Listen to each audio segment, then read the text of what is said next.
السلام عليكم ورحمة الله وبركاته.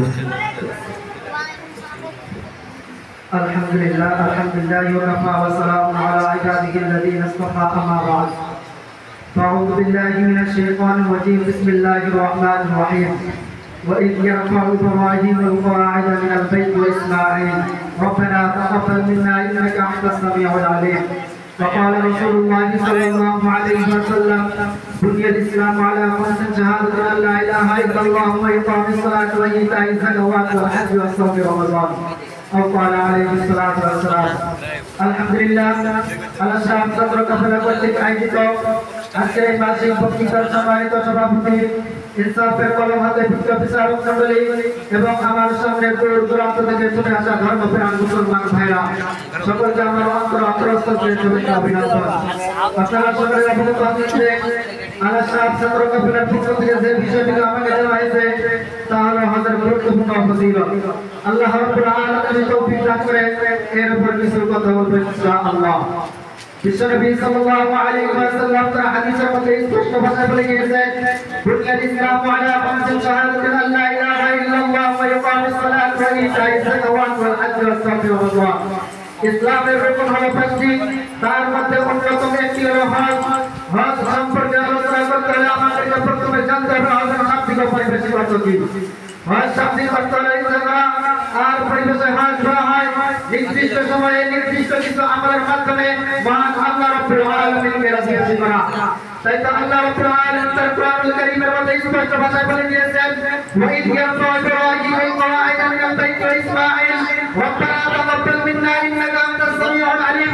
যখন ইব্রাহিম আলাইহিস সালাতু ওয়াস সালাম এবং তার শিশু হযরত ইসমাঈল আলাইহিস সালাতু ওয়াস সালাম কাবা ঘরের নির্মাণ কাজ শুরু করলেন, তখন আল্লাহ রাব্বুল আলামিনকে বললেন, হে আমার পরওয়ারদিগার, আপনার অনুগ্রহে আপনার ঘরের নির্মাণ কাজ শুরু করেছি, আপনি এই ক্ষেত্রে আমাদের পক্ষ থেকে কবুল করে নাও।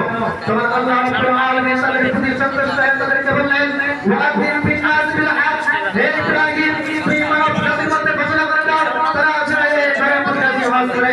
তখন ইব্রাহিম আলাইহিস সালাতু ওয়াস সালাম বললেন, হে আমার পরওয়ারদিগার, আমি কিভাবে সমস্ত পৃথিবীর মধ্যে ঘোষণা করে দেব, তারা কি আমাদের ঘোষণা শুনতে পারবে? তখন আল্লাহ রাব্বুল আলামিন বললেন, হে ইব্রাহিম, ঘোষণা দেওয়ার দায়িত্ব তোমার, আর শুনতে দেওয়ার দায়িত্ব হলো আল্লাহ রাব্বুল আলামিনের। আল্লাহ তাআলা আদেশে হযরত ইব্রাহিম আলাইহিস সালাতু ওয়াস সালাম নামে ইব্রাহিমের মধ্যে থেকে এত জোরে ঘোষণা দিয়েছে, তার ঘোষণার আওয়াজ সকলেই শুনতে পেয়েছে এবং সকলেই লব্বাইক বলে হাজির হয়েছে। শুধু তাই নয়, হযরত ইব্রাহিম আলাইহিস সালাতু ওয়াস সালামের স্মৃতি মহান আল্লাহ রাব্বুল আলামিন হযরত মাধ্যমে ধরে রেখেছে। হজ মানে হযরত ইব্রাহিম আলাইহিস সালাতু ওয়াস সালামের স্মৃতি। আল্লাহ তাআলা আদেশে হযরত ইব্রাহিম আলাইহিস সালাতু ওয়াস সালাম তার স্ত্রী এবং সন্তানকে তিনি মক্কা থেকে অন্য দেশে সফর করে নিতে করলেন।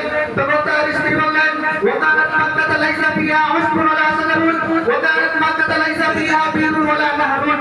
যে শহরের মধ্যে ঘাস নাই, যে শহরের মধ্যে কোনো গাছপালা নাই, যে শহরের মধ্যে কোনো পানির কূপ নাই, এই শহরের মধ্যে আমরা কিভাবে বসবাস করব?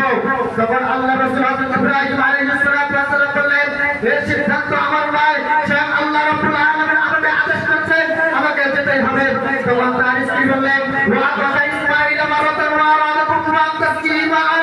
ইসমাঈল আলাইহিস সালাতু ওয়াস সালামের প্রবেশিত হলেন, তার মা থেকে পানি পান করার জন্য ইচ্ছা করলেন, ওয়ালাকিন আইনা মাউন, কিন্তু পানি কোথায়? ওয়া মাক্কাতা লাইসা ফিহা বিরুন ওয়া মাক্কাতা লাইসা ফিহা নাহরুন। মক্কার মধ্যে কোনো কূপ নাই, মক্কার মধ্যে কোনো নদ নাই। ওয়াকানাত তাজরা ওয়াকানাত তাজরি মিনাস সাফা ইলাল মারওয়াতি মিনাল মারওয়াতি ইলাস সাফা। তখন হাজেরা পানি তালাশ করার জন্য সাফা থেকে মারওয়া পর্যন্ত, মারওয়া থেকে সাফা পর্যন্ত ছুটাছুটি করলেন। এই জন্য তো হাজিরা হজের সময় সাফা থেকে মারওয়া পর্যন্ত প্রত্যেকটি হাজিকে সাফা থেকে মারওয়া পর্যন্ত ছুটাছুটি করা আবশ্যক। শুধু তাই নয়, যদি কোনো ব্যক্তি হজ করার ইচ্ছা করে তাহলে তাকে বিকার থেকে ইহরাম করতে হবে। তবে ইহরাম করতে আগে তাকে গোসল ফরজ করতে হবে। তবে গোসল করার পর তারপর 2 রাকাত নামাজ পড়বে। তারপর বলবে, আল্লাহুম্মা ইন্নী উরিদুল হজ্জা ফায়াসসির লি ওয়া তাকাব্বাল মিন্নি। হে আল্লাহ, আমি হজ করার জন্য ইচ্ছা করছি, তুমি আমার উপর দয়া কবুল করে দাও এবং আমার জন্য তা সহজ করে দাও। তারপর তালবিয়া করবে, তালবিয়া কি? লব্বাইক আল্লাহুম্মা লব্বাইক, লব্বাইক লা শারীকা লাক লব্বাইক, ইন্নাল হামদা ওয়ান নি'মাতা লা শারীকা লাক লব্বাইক। হে আল্লাহ, আমি তোমার সামনে উপস্থিত। হে আল্লাহ, আমি তোমার সামনে উপস্থিত, তোমার কোনো অবস্থা নাই, আমি তোমার সামনে উপস্থিত।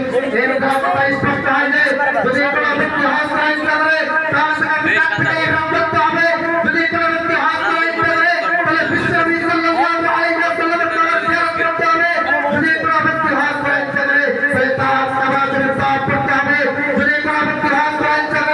তাহলে সফরকে আমার পর্যন্ত সরাসরি করতে হবে কিন্তু আজ পরিত হলো পিকচার কথা বলতে হয় বর্তমান সমাজে কিছু মানুষ আমার স্কুলের প্রোগ্রাম করেছে তারা হজের নাম দিয়ে তারা শরীর তাওয়াফ না করে তাদের ঠান্ডাগুলো পাস করতেছে তারা হজের নাম না দিয়ে বিশ্বনবী সাল্লাল্লাহু আলাইহি ওয়াসাল্লামের কবর জিয়ারত করে তাদের বিশ্বের কবরগুলো জিয়ারত করতেছে তারা হজের নাম দিয়ে শরীর পরিস্থিতি মাসে হজের হজ ফেরত হজ আদায় করতেছে আমি তাদেরকে স্পষ্ট ভাষায় বলে দিতে চাই তুমি এই টাকার বিনিময়ে কাবা শরীফ দেখতে পারো তোমার হজ কবুল হবে না তুমি এই টাকার বিনিময়ে বিশ্বনবী সাল্লাল্লাহু আলাইহি ওয়াসাল্লামের কবর জিয়ারত করতে পারো তোমার হজ কবুল হবে না তুমি এই টাকার বিনিময়ে সাফা থেকে মারওয়া পর্যন্ত ছোটাছুটি করতে পারো তোমার হজ কবুল হবে না এই জন্য আমরা যারা হজ করব আমরা যারা সঠিকভাবে হালাল উপার্জন করে হজ আদায় করতে পারি এই জন্য আমরা সকলে আল্লাহ তাআলার কাছে প্রার্থনা করব আল্লাহ তাআলা আমাদেরকে হজ সম্পর্কে সঠিক বুঝ দান করুন আমিন ওয়া আখিরু দাওয়ানা আলহামদুলিল্লাহি রাব্বিল আলামিন